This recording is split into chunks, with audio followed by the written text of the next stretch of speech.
Bonjour, Arnaud.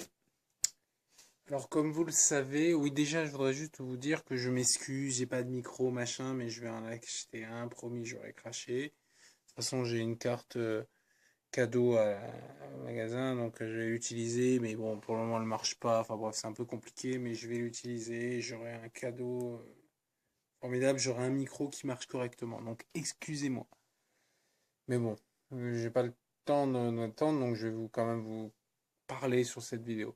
Comme vous le savez, j'ai la sclérose en plaques, donc déclenchée, ça je l'ai expliqué dans d'autres vidéos témoignages, suite à ma vaccination contre l'hépatite B. Je vous invite à les regarder, à les partager, ouais. Donc je fais cette vidéo brève mais intense suite à deux articles qui sont dans la description. Excusez-moi.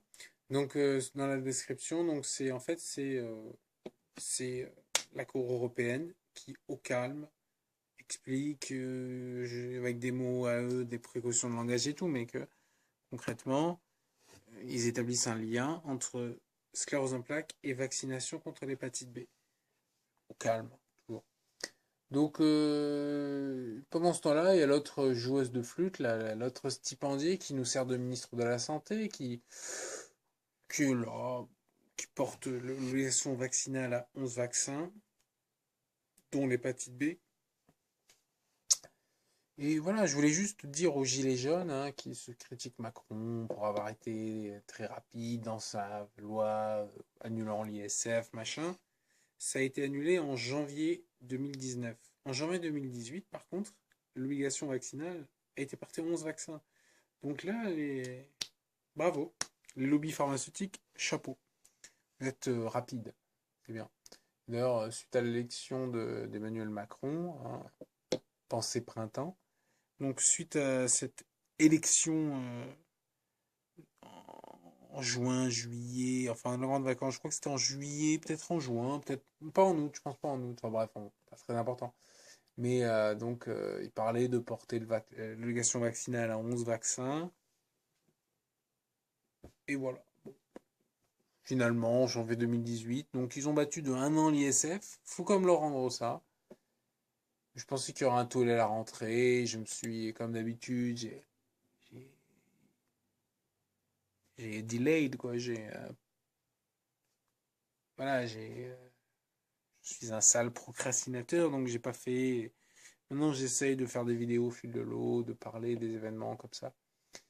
Donc, je croise les doigts. Ah putain, j'arrive plus la main gauche là. J'agis plutôt mal. Je croise les doigts pour que le RIC, donc le référendum d'initiative citoyenne, passe, histoire qu'on puisse mettre un coup de démocratie, une démocratie directe à ces obligations vaccinales à la noix. Apparemment, en Italie, je sais pas, parce qu'ils ont obtenu gain de cause, mais peut-être que c'était qu'un moratoire, peut-être que maintenant c'est repassé une obligation vaccinale, mais je sais qu'il y a beaucoup de pays en Europe, et dans le monde évidemment, et sans aller au Zimbabwe, hein. Tu vas genre aux États-Unis, il me semble, bon, ils sont très attachés de toute façon à la liberté individuelle, donc voilà. Mais il y a beaucoup de pays européens, il y en a quelques-uns où il n'y a pas d'obligation vaccinale, notamment vers le nord, là, les pays un peu scandinaves et tout. Et donc voilà. Et justement, l'obligation vaccinale, il y a un autre lien donc, que je mets dans la vidéo, en dessous de la vidéo, donc il y a la description, vous le lirez. Comment il s'appelle le mec? Je sais plus. Donc le type est mort. Un certain nombre de minutes, je sais plus, enfin, il faudra chercher.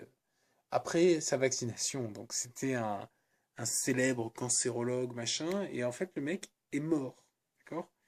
Il est mort, genre, ouais, quelques minutes, pas genre, sinon ça avait été eu un mois après, ils auraient dit oui, mais c'est autre chose, c'est ouais, mais là il est mort, hein, genre le mec tu le piques, il a dû baver, il a dû avoir des attaques cardiaques, machin, il est mort.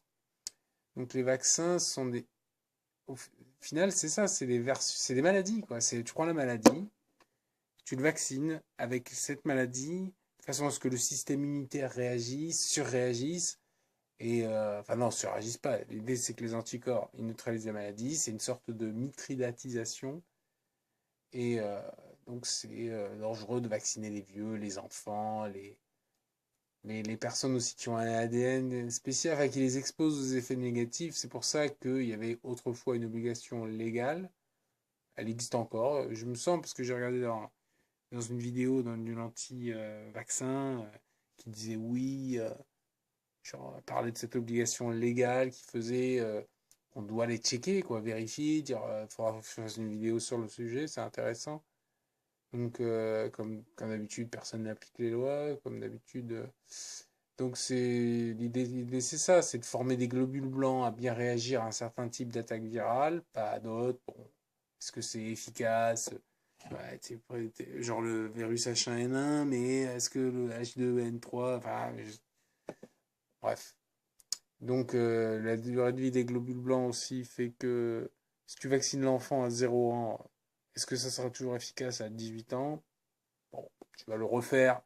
Ping, ping. C'est la machine à sous, j'essaie de refaire. Donc, c'est vrai que faire vacciner des bébés contre une MST, en plus des dangers, on peut douter de l'efficacité du truc. Mais bon, on sait jamais, hein. S'il y a Frédéric Mitterrand qui passe par là. Donc, pour le moment, l'essentiel, c'est d'obtenir l'essentiel, à savoir qu'on arrête d'obliger les gens à faire injecter leurs enfants. Moi, parce que mes enfants, logiquement, à part s'il y a le facteur qui est passé par là, logiquement, ils auront mon ADN, donc ils vont être sensibles à une vaccination contre l'hépatite B. Après, bon, peut-être que c'était la version bêta, que maintenant, ça n'a rien à voir. Mais l'idée, c'est ça, qu'on arrête d'obliger les gens à faire injecter leurs enfants. L'obligation vaccinale porte sur des bébés tout juste sortis du ventre de leur mère. Donc, on ne vit pas dans la jungle, c'est pas des milieux tropicaux dangereux, on vit dans des milieux tempérés, propres, hygiéniques, même des fois trop hygiéniques, mais bon, ça a au moins l'avantage, voilà, c'est que tu ne vas pas choper l'hépatite B en marchant dans la rue, quoi. C'est quand même très spécial comme maladie. Et là, je dis l'hépatite B, mais c'est valable pour tout le reste, hein. Il faudrait faire. C'est ça, il faudrait voir l'utilité de tel vaccin. Et il me semble qu'il y a des pays, je me renseigne, il faudrait que je me renseigne encore, où on peut obtenir tel vaccin. Tu vois, genre, le mec, il fait non, c'est bon, je veux tel vaccin. Je veux pas un pack qui comprend 11 vaccins, avec en plus plein d'adjuvants, aluminium et tout. Je veux juste vacciner mon enfant contre ça. Après, on verra le reste. On verra le reste. Donc, bon, à part s'il couche avec une prostituée thaïlandaise ou s'il s'injecte avec des aiguilles infectées par une personne contaminée, hein, parce que sinon, si genre le mec il a utilisé sa seringue et qu'elle est propre, il n'y a pas un risque énorme, hein. On parle d'enfants, de bébés, hein, de bébés. Donc voilà, j'espère vous avoir abordé le sujet avec suffisamment de clarté, hein.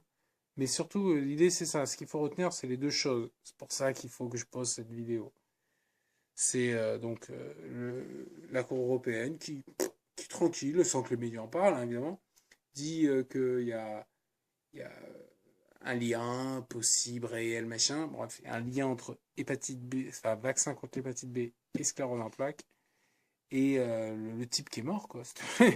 Ça, il faudra que je fasse une vidéo sur le sujet. Il faudra que je vois s'il y a des vidéos, dehors des vidéos américaines, tout ça, sur le sujet. Genre, le mec, s'il te plaît, il est mort, quoi. Genre, enfin, je sais pas, c'est grave. Enfin bon. Ayez confiance.